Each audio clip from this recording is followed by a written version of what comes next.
Hello everyone. आज हम लोग क्लास 12 फिजिक्स का नया चैप्टर स्टार्ट करने जा रहे हैं जिसका नाम है wave optics.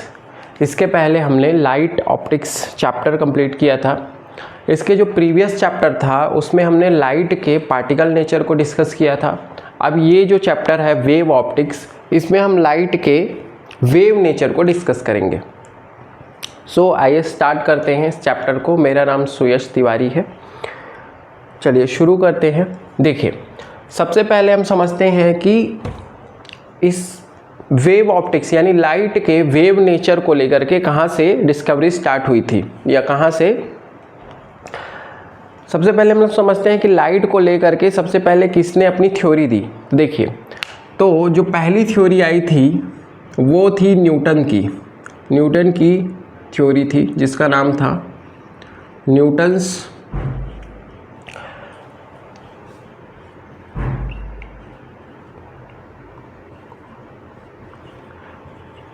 Newton's corpuscular theory. देखिए, सबसे पहले न्यूटन ने लाइट के नेचर को लेके अपने थ्योरी दी थी लगभग 1675 में, है ना। न्यूटन ने अपनी कौन सी थ्योरी दी थी? Newton's corpuscular theory. तो इस थ्योरी में न्यूटन ने ये बताया था कि जो लाइट होती है वो लाइट एक टाइनी पार्टिकल की बनी है या टाइनी पार्टिकल एमिट करती है जिसे कॉर्पस्कुलस कहते हैं, है ना। मतलब उन्होंने क्या माना कि लाइट पार्टिकल से मिलकर बनी हुई है जिसका नाम उन्होंने क्या दिया था? कॉर्पस्कुलस। और कॉर्पस्कुलस जो होता है वो एक तरीके से मासलेस और हाईली इलास्टिक पार्टिकल होता है ना। मासलेस हाईली इलास्टिक पार्टिकल उन्होंने माना। तो इस थ्योरी में न्यूटन ने क्या कहा?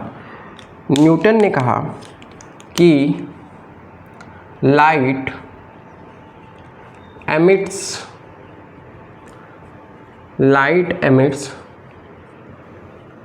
टाइनी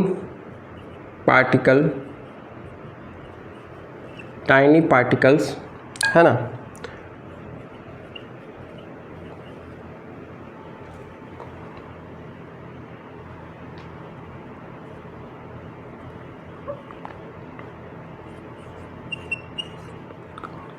है ना।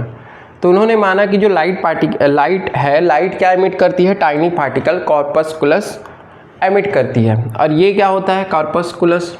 ये आपका एक मासलेस हाईली इलास्टिक पार्टिकल है। उन्होंने माना कि ये एक मासलेस हाईली इलास्टिक पार्टिकल होता है ना।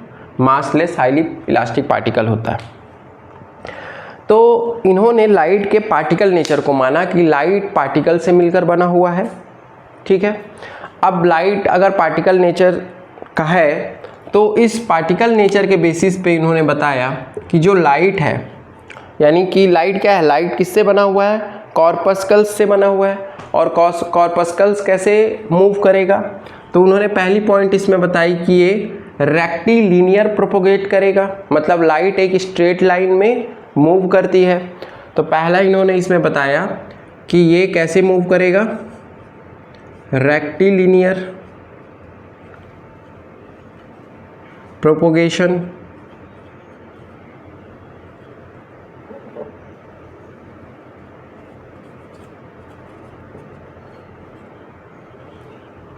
तो पहले इन्होंने बताया कि जो लाइट है, लाइट एक स्ट्रेट लाइन में ट्रेवल करेगी, मतलब इन्होंने इसका रेक्टिलिनियर प्रोपोगेशन बताया।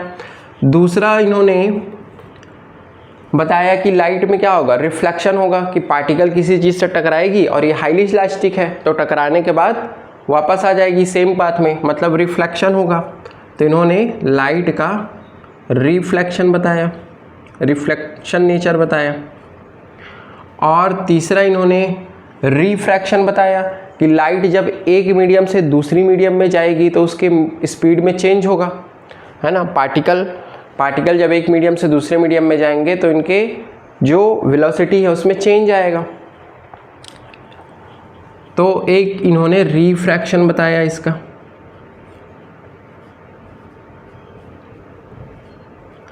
और रिफ्रैक्शन में इन्होंने ये कहा कि लाइट का जो वेलोसिटी है वो डेंसर मीडियम में ज़्यादा होगा, रेयरर मीडियम में कम होगा। मतलब कि उनका ये कहना था कि वाटर में लाइट की स्पीड एयर से ज़्यादा होगी, यानी कि डेंसर मीडियम में जो लाइट की स्पीड है वो रेयरर से ज़्यादा होगी। ये कब कहा था उन्होंने? लगभग 1675 में, है ना, जो बाद में हमको पता है कि गलत प्रूफ हो गया है कि लाइट की स्पीड एयर में ज़्यादा होती है, वाटर में कम होती है, रेयरर में ज़्यादा होती है, डेंसर में कम होती है। लेकिन उन्होंने क्या कहा था कि लाइट की स्पीड डेंसर में ज़्यादा होती है, रेयरर में कम होती है। ठीक है, तो इनकी ये जो थ्योरी थी, ये तीन चीज़ें तो इन्होंने एक्सप्लेन की इस थ्योरी से, लेकिन ये थ्योरी ना लाइट के इंटरफेरेंस को बता रही थी, ना लाइट के डिफ्रैक्शन को, ना ही पोलराइजेशन को एक्सप्लेन कर रही थी। मतलब ये जो थ्योरी थी, ये थ्योरी ना ही इंटरफेरेंस को बता रही थी,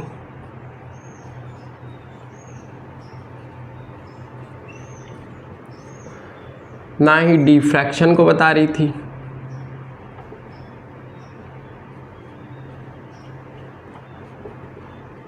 और ना ही पोलराइजेशन को एक्सप्लेन कर रही थी।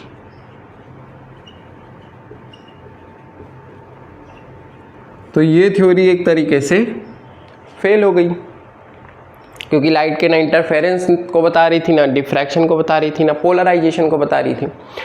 तो न्यूटन्स की ये जो थ्योरी थी, कॉर्पस्कुलर थ्योरी, इन्होंने मेनली इसमें यही माना कि जो लाइट है वो पार्टिकल से मिलकर बनी हुई है, या लाइट पार्टिकल से एमिट करती है। जो भी लाइट सोर्स होता है,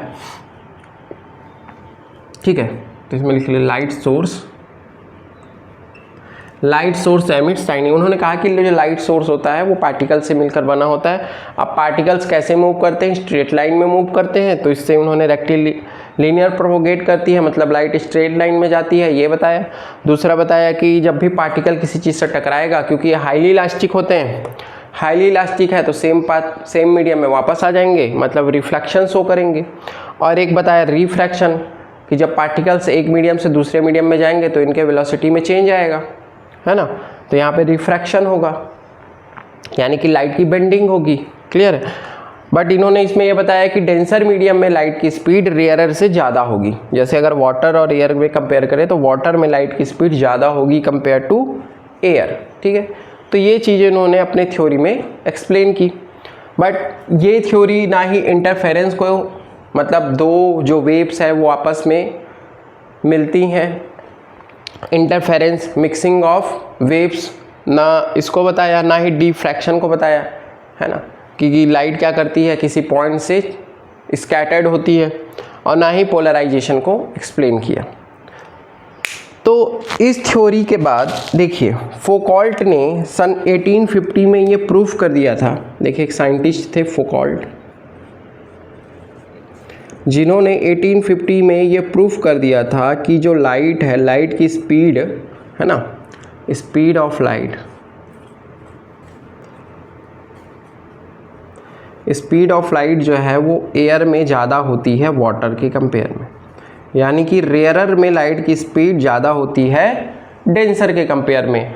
बट न्यूटन ने क्या कहा था कि डेंसर में लाइट की स्पीड रेयरर से ज़्यादा होती है, जो कि बाद में गलत प्रूफ हो गई। फौकॉल्ट ने 1850 में एक्सपेरिमेंटली प्रूफ किया कि एयर में लाइट की स्पीड वाटर के कंपेयर में ज़्यादा होगी।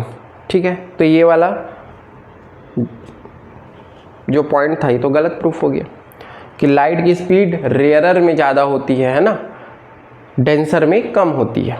ठीक है, अब इसी समय, इसी एरा में एक डच साइंटिस्ट थे जिनका नाम था ह्यूगन्स, या इसको हॉगन्स भी बोलते हैं। लगभग 1678 में उन्होंने अपनी थ्योरी दी थी, ह्यूगन्स थ्योरी, है ना। तो नेक्स्ट हम लोग पढ़ते हैं, कब दी थी उन्होंने? लगभग इसी एरा में, सेम एरा में, है ना।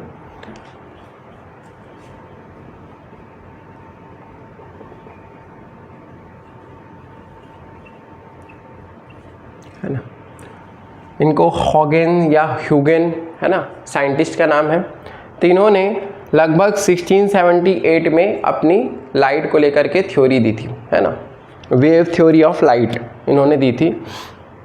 तो इसमें इन्होंने अपनी थ्योरी में ये कहा, इन साइंटिस्ट ने, कि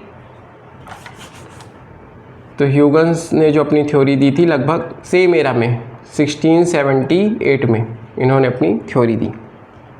ठीक है, अब ह्यूगेंस या हॉगेंस भी बोल सकते हो, डच साइंटिस्ट थे, इन्होंने सेम एरा में इन्होंने भी अपनी थ्योरी प्रपोज की।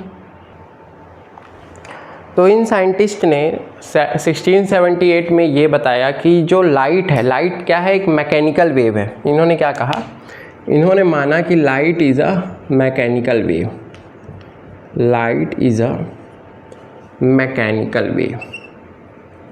अब देखिए इन्होंने क्या कहा कि भाई लाइट एक मैकेनिकल वेव है, तो अगर लाइट मैकेनिकल वेव है तो उसको ट्रैवल करने के लिए मीडियम की रिक्वायरमेंट होगी। तो इनके हिसाब से लाइट को ट्रैवल करने के लिए किसकी ज़रूरत थी, requires a medium, requires medium. ठीक, तो इन्होंने कहा कि लाइट एक मैकेनिकल वेव है, मैकेनिकल वेव है मतलब उसको ट्रैवल करने के लिए किसकी ज़रूरत होगी, मीडियम की ज़रूरत होगी। फिर यहाँ पे ये क्वेश्चन आया कि अगर लाइट को मीडियम की ज़रूरत है तो लाइट सन से अर्थ में कैसे आ रही है ना, जैसे हमारा ये सन है,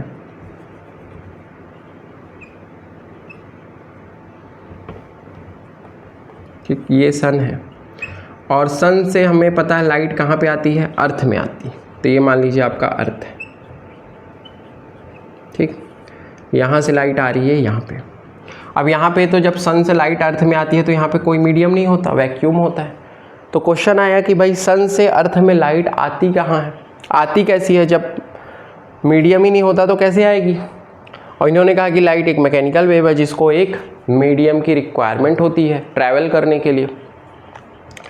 अब देखिए, तो यहाँ पे एक थ्योरी आई थी, ईथर्स थ्योरी।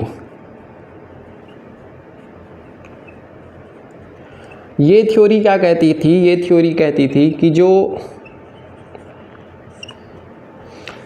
हमारा यूनिवर्स होता है, मतलब ये थ्योरी ये कहती थी कि highly diluted and elastic medium is everywhere. ये थ्योरी कहती थी, जिसे हम कहते थे ether, highly diluted and elastic medium is everywhere. ये थ्योरी कहती थी कि जो हाईली डाइल्यूटेड और इलास्टिक मीडियम है वो हर जगह है, ये मीडियम ईथर हर जगह है, और उसी ईथर के थ्रू लाइट जो है तो सन से अर्थ में आती है। हालांकि ये थ्योरी बाद में गलत प्रूफ हो गई थी, क्योंकि हमें बाद में ये कंफर्म कर दिया गया था कि जो लाइट है वो वैक्यूम में ट्रैवल कर सकती है। लेकिन ह्यूगन्स ने उस समय कहा था कि लाइट को ट्रैवल करने के लिए मीडियम की ज़रूरत होती है, क्योंकि लाइट एक मैकेनिकल वेव है, सन से अर्थ में आने के लिए वो ईथर नाम के मीडियम का यूज़ करती है, और ईथर क्या है, एक हाईली डाइल्यूटेड और इलास्टिक मीडियम होता है। लेकिन बाद में हमें ये कंफर्म कर दिया गया था कि जो लाइट है वो वैक्यूम में ट्रैवल कर लेती है और लाइट को किसी मीडियम की ज़रूरत नहीं होती है। ठीक है, तो ये था ह्यूगन्स प्रिंसिपल जो 1678 में उन्होंने दिया था। ठीक है, ह्यूगन्स ने इसके अलावा और भी लाइट को लेकर के एक्सप्लेनेशन दी थी, आइए उसको भी डिस्कस करते हैं। अब हाइगन्स की जो ये थ्योरी है, इस थ्योरी ने लाइट के स्ट्रेट लाइन में प्रोपोगेट करती है, ये भी एक्सप्लेन कर दिया। रेक्टिलिनियर प्रोपोगेशन होता है, लाइट में रिफ्लेक्शन होता है, ये भी इन्होंने अपनी थ्योरी में बताया। रिफ्रैक्शन होता है, ये भी इन्होंने बताया। और इसके अलावा इस थ्योरी ने लाइट के इंटरफेरेंस को भी डिफ़ाइन किया, डिफ्रैक्शन को भी डिफ़ाइन किया, लेकिन इस थ्योरी ने पोलराइजेशन को नहीं बताया या पोलराइजेशन को डिफ़ाइन नहीं कर पाई। ठीक है, तो एक तरीके से ये जो हाइगन्स की थ्योरी थी कौन सी थ्योरी थी, वेव थ्योरी। तो ये जो हाइगन्स की वेव थ्योरी थी, Huygens wave theory of light.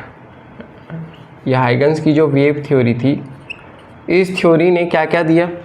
इस थ्योरी ने आपको रेक्टिलिनियर प्रोपोगेशन को बताया कि लाइट जो है तो स्ट्रेट लाइन में प्रोपोगेट करेगी।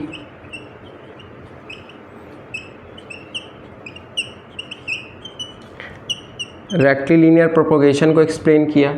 इसके अलावा इन्होंने, इस थ्योरी ने लाइट के रिफ्लेक्शन को भी एक्सप्लेन किया। रिफ्लेक्शन में क्या, लॉ ऑफ रिफ्लेक्शन है ना, इस थ्योरी ने लॉ ऑफ रिफ्लेक्शन को भी बताया। लॉ ऑफ रिफ्लेक्शन, सेकंड इसको मिटा देता हूँ।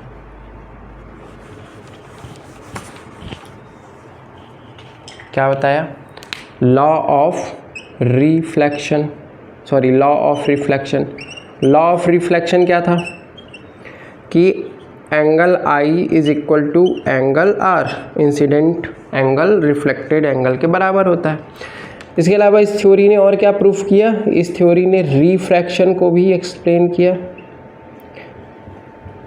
रिफ्रैक्शन में क्या, स्नेल्स लॉ को प्रूफ किया। अभी हम लोग इसको प्रूफ करेंगे, लॉ ऑफ रिफ्लेक्शन और स्नेल्स लॉ। अब स्नेल्स लॉ क्या था? Sine i upon sine r, है ना, कांस्टेंट होता है।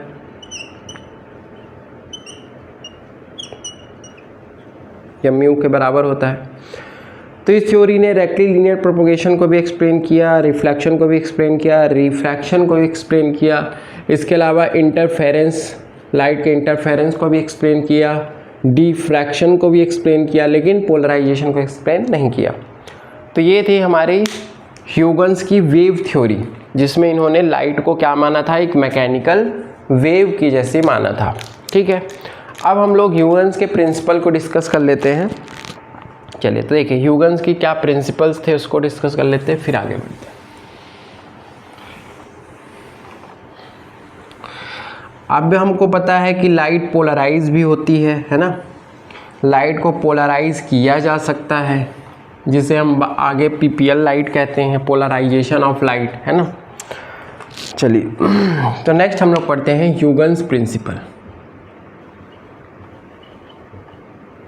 ह्यूगन्स प्रिंसिपल,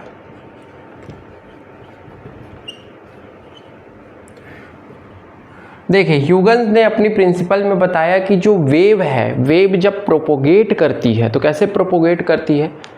वेव का जो प्रोपोगेशन होता है लाइट वेव का, वो जैसे मान लीजिए कि आपके पास पॉइंट सोर्स ऑफ लाइट है ना, ये मान लेते हैं हमारे पास पॉइंट सोर्स ऑफ लाइट है, मान लेते हैं एलईडी बल्ब है, कुछ भी है ना, ये क्या है आपका पॉइंट सोर्स ऑफ लाइट है, मान लीजिए पॉइंट सोर्स ऑफ लाइट।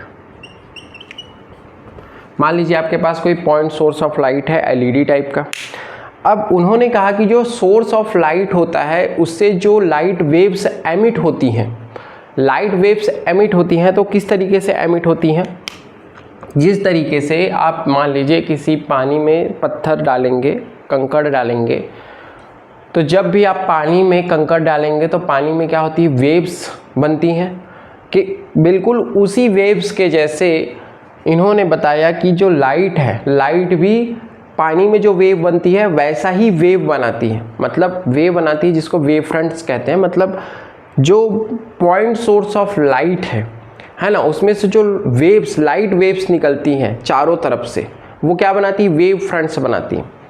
इसको एक्सप्लेन करता हूँ। जैसे मान लीजिए आपके पास ये पॉइंट सोर्स ऑफ लाइट है, अब इसमें से वेव्स कैसे निकलेंगी? ऐसे ऐसे वेव्स निकलेंगी इसमें से, है ना। ये मान लेते हैं कि लाइट वेव निकल रही है, ठीक, ये लाइट वेव है, ठीक, ये लाइट वेव है। ये पॉइंट सोर्स ऑफ लाइट था और जिसमें से लाइट वेव्स निकल रही हैं। अब देखिए इसमें समझिए, अब इसमें समझते हैं हम लोग वेव फ्रंट, कि वेव फ्रंट क्या होता है। देखिए वेव फ्रंट, देखिए वेव फ्रंट क्या होता है? It is a locus of all points of a medium. तो इसमें लिख लीजिए वेव फ्रंट्स किसे कहते हैं? It is a locus of all points of a medium, है ना, ऑफ अ मीडियम वाइब्रेटिंग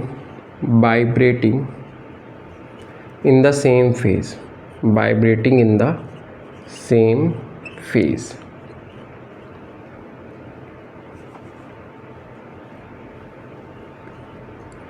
ठीक, vibrating in the same phase. तो जैसे देखिए, मान लेते हैं कि हमारे पास पॉइंट सोर्स ऑफ लाइट था, इसमें से लाइट वेव्स निकली।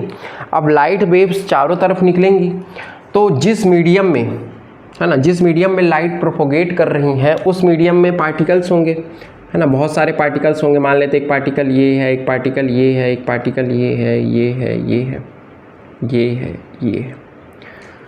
तो लाइट वेव्स जिस मीडियम में प्रोपोगेट कर रही होंगी उस मीडियम के पार्टिकल्स से टकराएंगी, तो उस मीडियम के पार्टिकल्स क्या करेंगे, वाइब्रेट करेंगे, है ना। लाइट वेव्स जिस मीडियम में, मान लेते हैं एयर में कर रही हैं, तो एयर के जो पार्टिकल्स होंगे वो क्या करेंगे, वाइब्रेट करेंगे। तो अगर उन सभी पार्टिकल्स को, अगर वो सभी particles equi distance of source हो भी सकते हैं, अगर वो सभी particles equi distance of source हो और सेम फेज में वाइब्रेट कर रहे हैं, अगर ये सभी पार्टिकल्स सेम फेज में वाइब्रेट कर रहे हैं, तो उन सभी पॉइंट्स को अगर हम मिला दें, उन सभी पॉइंट्स को अगर हम मिला दें, तो इससे बनता है एक, इसको कहते हैं वेव फ्रंट। इससे क्या बनता है, एक वेव फ्रंट बनता है। तो ध्यान से समझिएगा कि locus of all points in a medium of a medium vibrating in the same phase. तो मीडियम के वो पॉइंट्स जो सेम फेज में वाइब्रेट करते हैं उसे हम क्या कहते हैं, उसे हम कहते हैं वेव फ्रंट। वेव फ्रंट, तो ये है हमारा वेव फ्रंट, इसे कहते हैं वेव फ्रंट। ये बिल्कुल ऐसे ही है जैसे आपने तालाब का पानी है, पानी में आपने पत्थर डाला, तो पत्थर जहाँ पे आपने डाला वहाँ से वेव्स निकलती हैं, स्फेरिकल वेव्स निकलती हैं, तो ये वही स्फेरिकल वेव्स एक तरीके से, इसी को हम लोग क्या कहते हैं, यही है हमारा वेव फ्रंट, इसी को कहते हैं वेव फ्रंट। ठीक है, तो कोई भी जो पॉइंट सोर्स ऑफ लाइट होगा, पॉइंट सोर्स ऑफ लाइट से जब वेव्स एमिट होती हैं तो वो वेव्स क्या करती हैं, मीडियम के पार्टिकल से टकराती हैं, वो मीडियम के पार्टिकल को वाइब्रेट करती हैं। तो ये जो मीडियम के पार्टिकल अगर सेम फेज में, तो मीडियम के वो पार्टिकल जो सेम फेज में वाइब्रेट करते हैं, उन सभी पार्टिकल्स को मिलाते हुए अगर हम लोग एक स्फेरिकल, मतलब उन सभी पार्टिकल्स को अगर हम लोग मिला दें एक लाइन से, तो उससे क्या बनता है, हमारा वेव फ्रंट बनता है। क्या बनता है, वेव फ्रंट, इसी को कहते हैं वेव फ्रंट्स। ठीक है, मान लेते हैं ये पार्टिकल हमारा ए है, बी है, सी है, डी है, ऐसे करके हमारे पार्टिकल्स हैं। और ये particles point source of light से मान लेते हैं एक्स डिस्टेंस पे। कितने डिस्टेंस पे है, एक्स डिस्टेंस पे। सभी particle equi distance of source है, सभी मान लेते हैं एक्स डिस्टेंस पे। ठीक है, एक्स डिस्टेंस पे। अब इन पार्टिकल से जब वेव्स, लाइट वेव्स टकराएंगी, तो इसमें क्या होगा, डिस्प्लेसमेंट होगा। तो हम पार्टिकल्स के डिस्प्लेसमेंट को y से डिनोट करते हैं और इसको इस इक्वेशन से दिखाएंगे, y is equal to a sine omega t plus k x. ठीक है, जहाँ पे y क्या दिखाता है, y है आपका पार्टिकल का डिस्प्लेसमेंट, डिस्प्लेसमेंट ऑफ पार्टिकल है,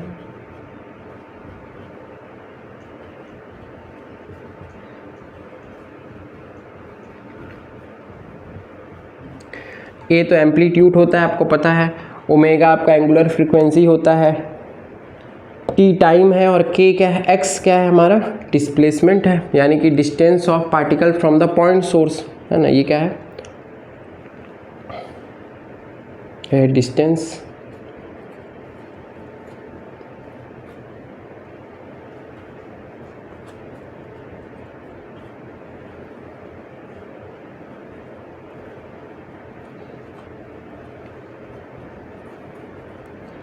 लाइट सोर्स से डिस्टेंस है।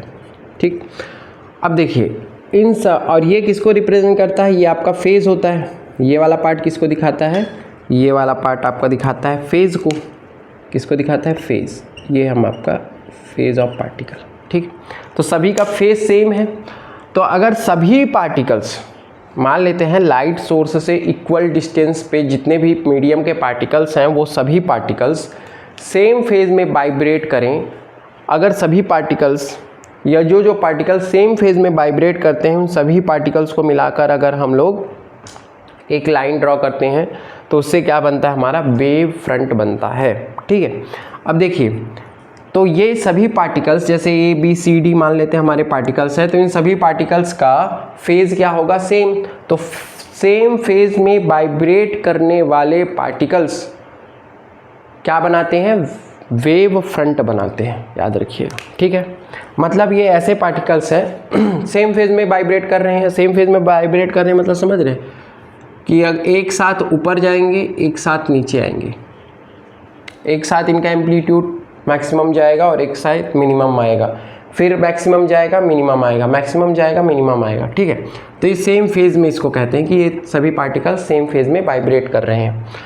तो जैसे अगर ए का डिस्प्लेसमेंट है, ए पार्टिकल का फेज क्या है, omega t plus k x है ना, ये फेज को दिखा रहा है।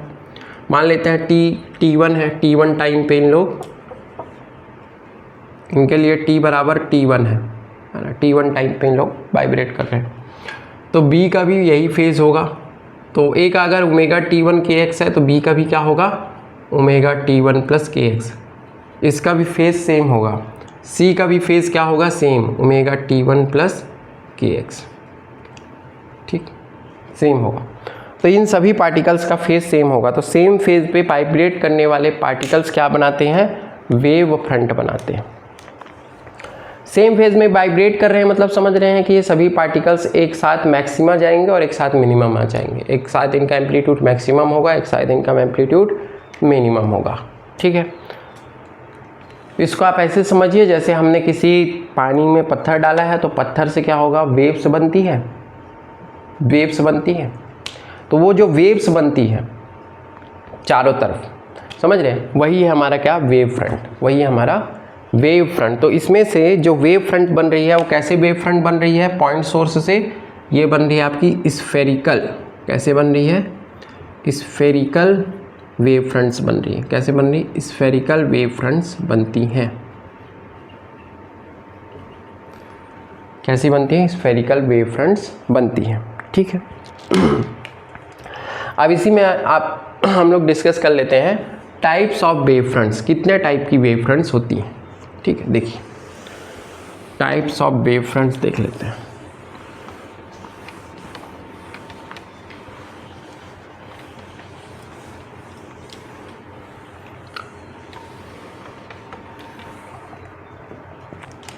देखिए टाइप्स ऑफ वेव फ्रंट्स, कितने टाइप की वेव फ्रंट्स है। देखिए एक तो यही वेव फ्रंट्स हो गई जो अभी हमने डिस्कस किया। अब देखिए जो वेव फ्रंट्स होती हैं, अब वेव फ्रंट्स के बारे में पहले दो पॉइंट आपको बता दूं। ये जो वेव फ्रंट होती हैं, है ना, हमेशा याद रखिए कि ये वेव्स के डायरेक्शन ऑफ प्रोपोगेशन के परपेंडिकुलर होती हैं, है ना। तो wave fronts are the perpendicular to the direction of propagation of waves. तो वेव फ्रंट हमेशा वेव फ्रंट, है ना, वेव के परपेंडिकुलर होती हैं, याद रखिए। तो इसमें पहला पॉइंट लिख लीजिए कि wave fronts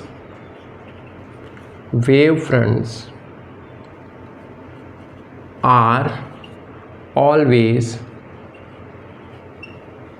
perpendicular to the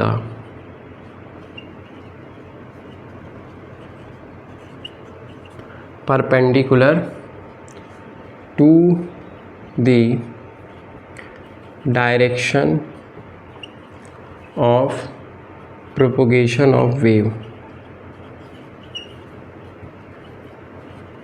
waves, है ना। वेव्स जैसे मान लीजिए पॉइंट सोर्स है, इसमें से ऐसे ऐसे वेव्स निकल रही हैं, ठीक, इससे बनता है हमारा वेव फ्रंट, है ना। ये हमारा बना, मान लेते हैं वेव फ्रंट। अब ये जो वेव फ्रंट है, अब देखिए ये वेव्स सीधी निकल रही हैं, और वेव फ्रंट स्फेरिकल बना है तो ये दोनों हमेशा क्या होते हैं, परपेंडिकुलर। तो हमेशा याद रखिए जो वेव फ्रंट होता है वो वेव के परपेंडिकुलर होता है ना। वेव फ्रंट जो होता है वो वेव के परपेंडिकुलर होता है। तो हमेशा जब भी हम लोग वेव फ्रंट बनाएंगे तो वेव्स के परपेंडिकुलर ही बनाएंगे, ठीक है। तो ये पॉइंट आप याद रखिएगा। और जैसे मैं बताया कि वेव फ्रंट किससे बनता है, सेम फेज में वाइब्रेट करने वाले पार्टिकल से, है ना। तो एक चीज़ ये याद रखिएगा। अब नेक्स्ट हम लोग देख लेते हैं। तो wave fronts are formed by the particles vibrating in the same phase, ठीक है। अब हम लोग डिस्कस कर लेते हैं types of wave fronts. Types of wave fronts, देखिए कितने टाइप के वेव फ्रंट होते हैं। तो पहला वेव फ्रंट अभी हमने देखा पॉइंट सोर्स से जो बनता है ना। तो wave front formed by the point source of light, point source of light. तो पॉइंट सोर्स ऑफ लाइट से जो वेव फ्रंट बनता है वो कैसे बनता है, वो अभी हमने डिस्कस किया कैसे बनता है, स्फेरिकल बनता है ना। जैसे ये पॉइंट सोर्स ऑफ लाइट है, अब इससे वेव्स निकल रही हैं,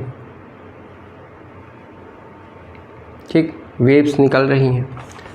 ये मान लो, चलो इसको थोड़ा अच्छे से दिखा देता हूँ। ये वेव्स निकल रही हैं ना, ये लाइट वेव्स हैं जो पॉइंट सोर्स से निकल रही हैं, ठीक।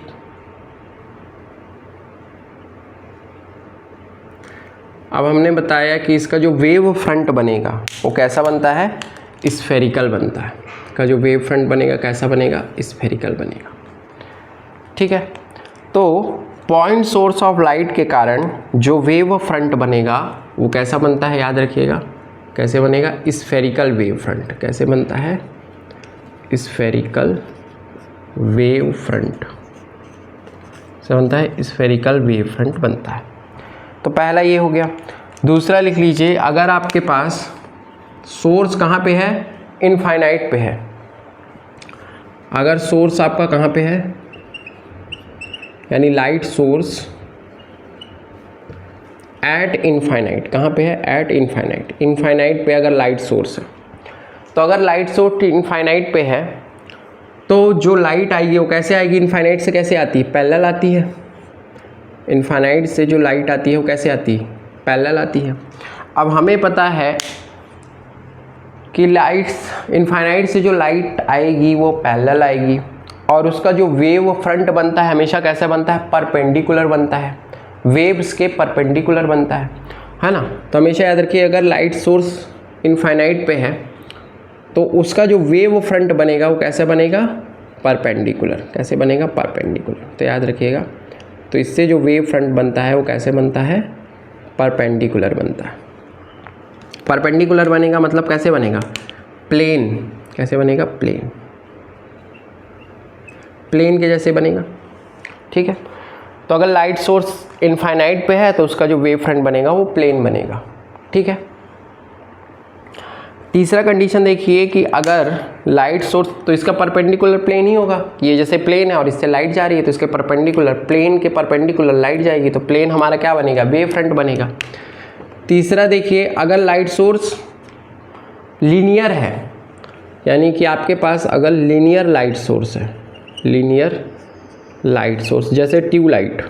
ट्यूबलाइट कैसा है, एक लीनियर सोर्स ऑफ लाइट है। तो लीनियर सोर्स ऑफ लाइट है अगर आपके पास, लीनियर सोर्स ऑफ लाइट, तो उसका वेव फ्रंट कैसे बनेगा,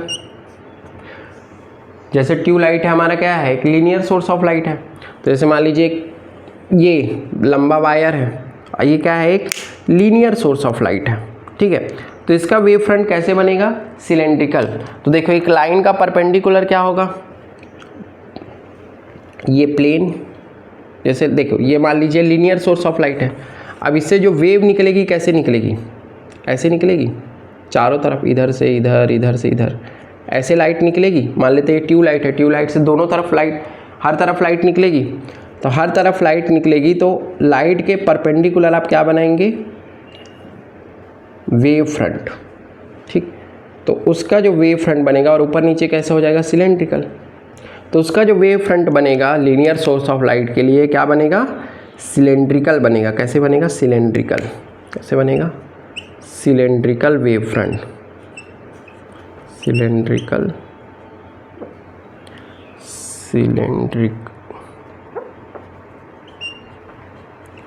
सिलेंड्रिकल वेव फ्रंट बनेगा।